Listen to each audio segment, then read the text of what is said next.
guys, I'm Selma. And I'm Lana. And today we want to teach you everything you need to know about Tatreez. We're hoping to push out multiple episodes, and hopefully by the end of the series you'll be able to be a master in Tatreez. But for this first episode, we want to introduce you to the materials, because I feel like that's an area I kind of struggled with when I first started, because there weren't clear directions on like all the types of things that you need for Tatreez. First, we'll go over the embroidery floss. There's size 5, 12, 8. The smaller the number, the thicker the floss is. Also, we found that in the US, this is a more common type of embroidery floss. You could totally get this if that's what's available to you.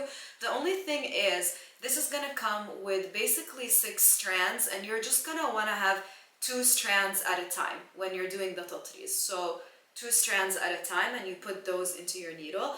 But honestly, it's just easier to use these because you could just have this one. There are 2 types of cross-stitching fabric. The first one is the Aida fabric, and the second one is the waist canvas.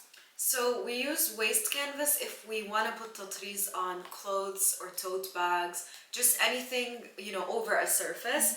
And basically you pull the threads apart, which we will show you guys in upcoming episodes. And for the Aida fabric, you can have a finished product that you can use to make bookmarks, keychains, or you can even frame it. For example, I used it to make this bookmark, and I did not need to pull any threads or anything. And she just had felt, a backing of felt. You just glued this. If you're a beginner, we recommend that you start by using a light color of the Aida fabric, because it's easier for you to see the stitches. But of course you can use different colors. For example, I have this one, or you can use this type of fabric. It looks a little bit vintage. The other thing is obviously your needles. I've been using a size 24 for the needle, and there's DMC needles that I really like. I also decided to invest in tulip ones.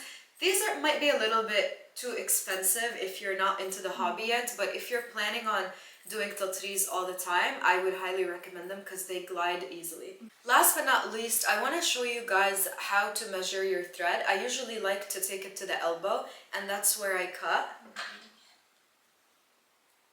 So you don't want it to be too long, especially if you're a beginner, because it's gonna get tangled when you're stitching. So this is a perfect length, and you're always gonna have a short piece, and this is your long piece. So if you're looking for a place to purchase all of these things, I would recommend the website called 123stitch.com.